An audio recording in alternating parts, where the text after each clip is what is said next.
Dr. Amina Okafor sat on the edge of her wooden chair, staring at the radio in disbelief. The voice of the news anchor echoed in her small clinic, and each word felt like a hammer striking her chest. The United States government has announced the immediate withdrawal of funding for HIV/AIDS treatment in Africa.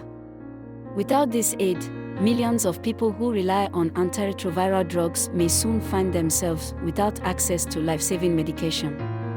She closed her eyes, pressing her fingers against her temples. She had spent years treating patients in her rural Nigerian village, watching them struggle but still hold on to hope. Now, that hope was being snatched away. Within days, panic swept through the community. The price of HIV medication skyrocketed, far beyond what anyone could afford. Even the wealthiest villagers found themselves unable to secure a single dose. Mothers wailed in the streets, fathers clenched their fists in helpless rage, and those who had been quietly managing the disease now faced a terrifying reality: death was once again knocking at their doors. Amina couldn't sit back and do nothing. If no one would find a cure, she would. Day and night, Amina locked herself inside her small herbal research hut. She crushed leaves, boiled roots, and mixed powders. She called elders who knew ancient medicinal secrets. She tested mixtures on animals, praying for a breakthrough. Weeks passed. Then months. Each failure deepened her frustration. No matter what she tried, the virus remained undefeated. One evening, after another failed attempt, she slammed her wooden mortar to the ground, sending crushed herbs flying across the room. "Is this how it will end?" she muttered. She slumped onto a stool, staring blankly at the flickering lantern. Then, an idea struck her. What if the real cure was prevention? The thought took root in her mind. If the people could not be healed, they could at least be protected. But who would listen to another lecture about prevention? No one. The villagers wanted a cure, not another tired speech about safe practices. And those already infected had no reason to listen. Unless she lied. Amina sat up straight. Her heartbeat raced. The idea was dangerous, maybe even foolish. But what choice did she have? If no one would listen, she would make them. She would announce to the entire village that she had found the cure. At sunrise, Amina stormed to the king's palace. She bowed low, her voice trembling with urgency. "Your Majesty, I have found the cure for HIV/AIDS." The king's eyes widened. His chiefs murmured among themselves. "Are you certain of this, Dr. Amina?" the king asked. "Yes, Your Majesty. But I cannot reveal it in secret. The entire community must gather at the village square. There, I will demonstrate the cure in front of everyone." The king, like the rest of the people, was desperate for a solution. He nodded. So be it. That evening, messengers spread the news like wildfire. Dr. Amina has found the cure. People screamed. Women ululated. Men lifted their hands to the sky in gratitude. The excitement was uncontrollable. Even those who had given up hope found themselves racing to the square. On the appointed day, the village square was packed beyond its limits. People sat on rooftops, climbed trees, and stood on stones just to get a glimpse of the great moment. Amina stood before them, her heart pounding. This was it. The moment of truth or disaster.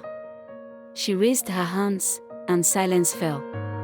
"My people," she began. "Today, I bring you the answer we have all prayed for.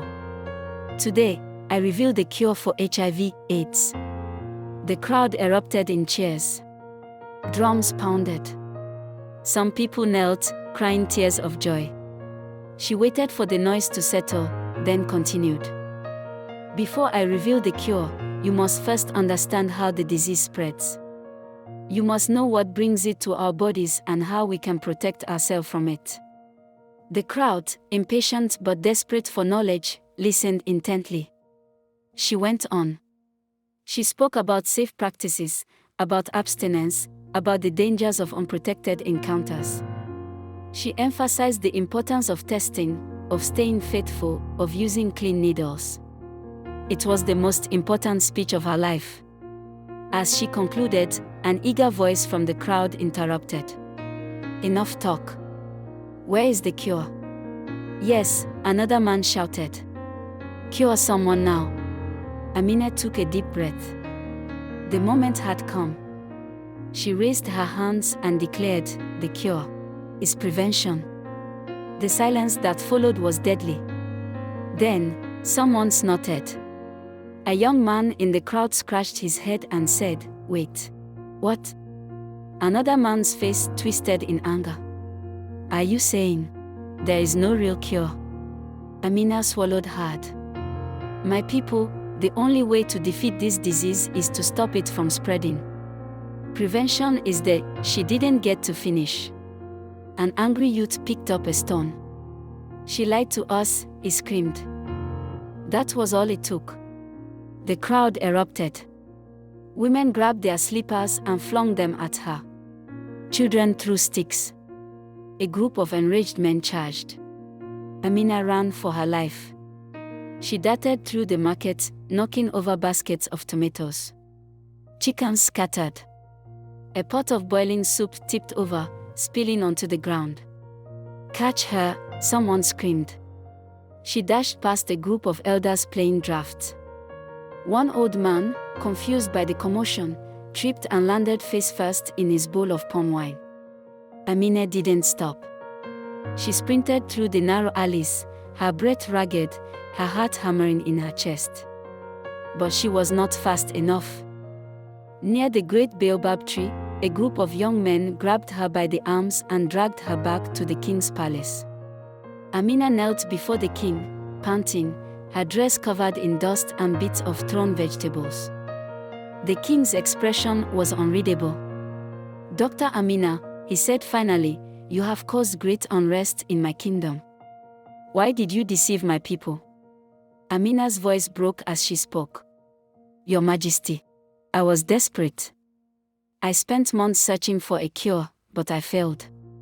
I saw my people suffering, and I knew that if I simply told them to practice prevention, they would not listen. I had to find a way to make them hear me. The king was silent. The elders murmured among themselves. Finally, an old chief spoke. She has lied, but she has also spoken the truth. The room fell silent. If we do not protect ourselves, what other choice do we have? The doctor may not have found the cure we wanted, but she has given us the only cure we have. The king nodded slowly. Dr. Amina, you have made a grave mistake, but your intentions were noble. He turned to the villagers. She will not be punished. Instead, we will do as she says. Prevention shall be our cure. Grumbles filled the room, but no one dared challenge the king. Amina exhaled deeply, relief washing over her. The king continued, Doctor, from now on, your duty will be to educate my people on how to prevent this disease properly. But, he added with a stern glare, no more lies. Amina bowed. Yes, Your Majesty. In the months that followed, Amina's prevention campaign spread across villages. People listened. They learned. Slowly, mindsets changed. And though she never found the cure she had hoped for, she had given her people something just as powerful, a fighting chance. And sometimes, that was enough.